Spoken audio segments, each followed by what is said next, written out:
Fundamentos de programación con Java. Módulo 6. Usando objetos DTO.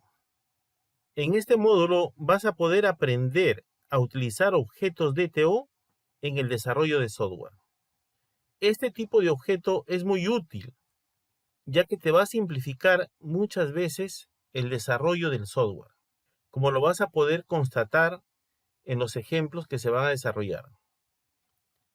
¿Cuál es el objetivo de este módulo? El objetivo es que entiendas y apliques objetos DTO para la comunicación entre la capa View y la capa Service. Hasta ahora hemos desarrollado dos capas, la capa View y la capa Service. La idea es mejorar la comunicación entre estas dos capas.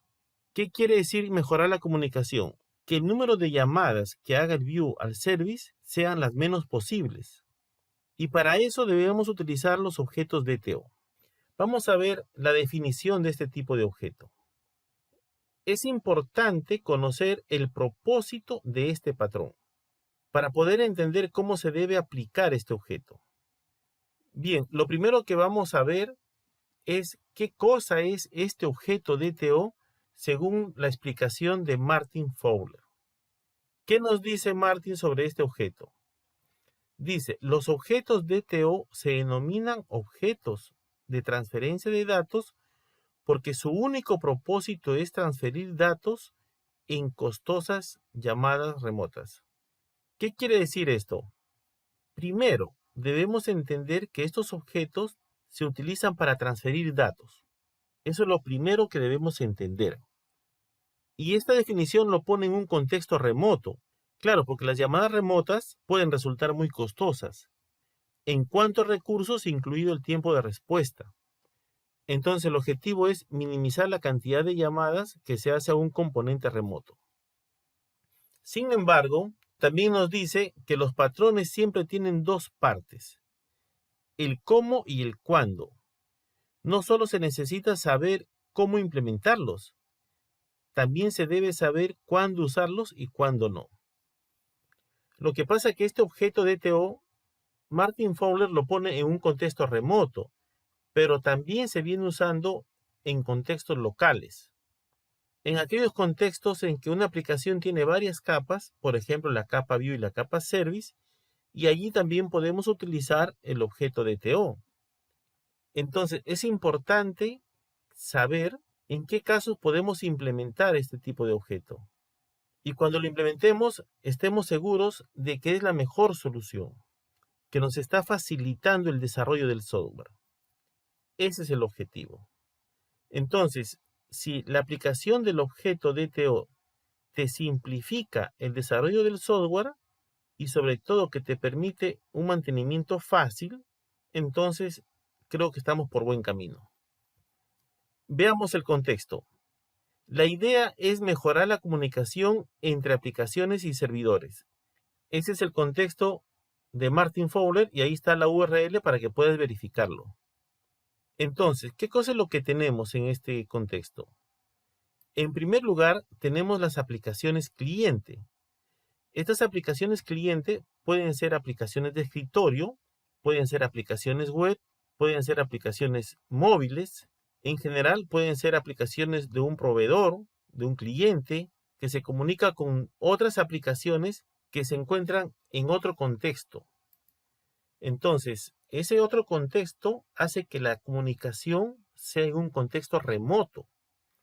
Tienes aplicaciones clientes que se van a comunicar con componentes que se encuentran en otro servidor, en otro contexto, y hay una comunicación remota.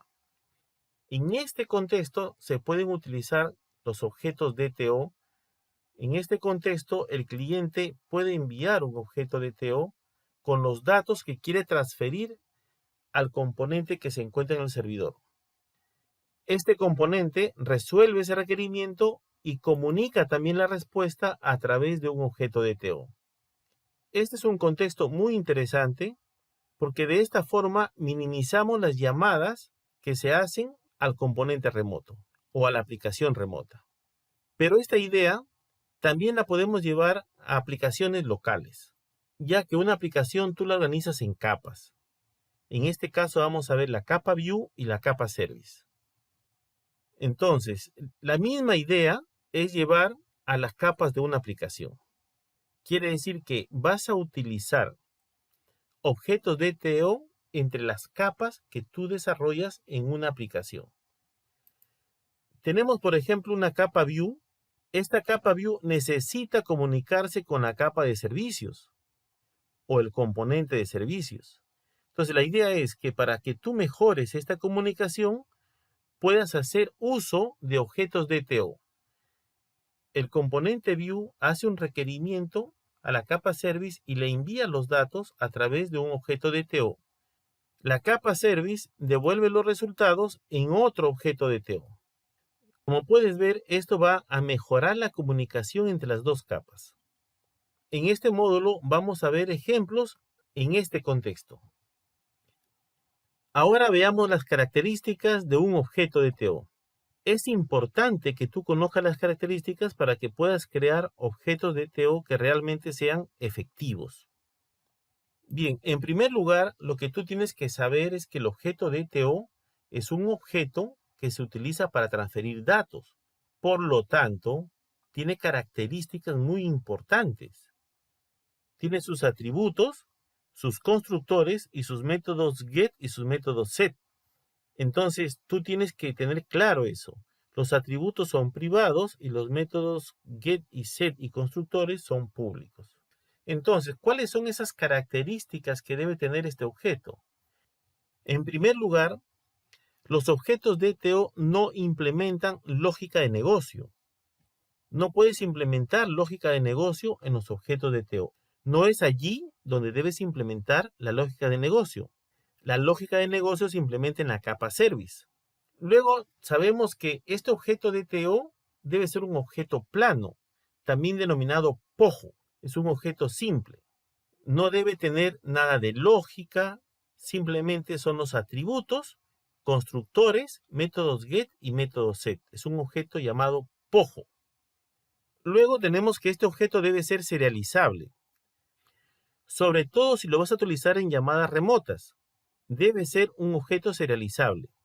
Finalmente, los atributos deben ser de tipos primitivos. Si este objeto se va a utilizar en llamadas remotas, es importante que los atributos sean de tipos primitivos, tipos de datos simples, para que la serialización del objeto no tenga problemas. Estas son las características que tú debes tener en cuenta al momento de crear los objetos DTO. Bien, una vez que ya sabemos de qué se trata este objeto, ahora vamos a pasar a ver ejemplos utilizando este tipo de objeto. Bien, ha llegado el momento de aplicar el objeto DTO. En los siguientes videos vas a poder aprender a cómo aplicar este objeto porque se van a resolver algunos problemas donde se ilustra la aplicación de este tipo de objeto. Nos encontramos en el siguiente video.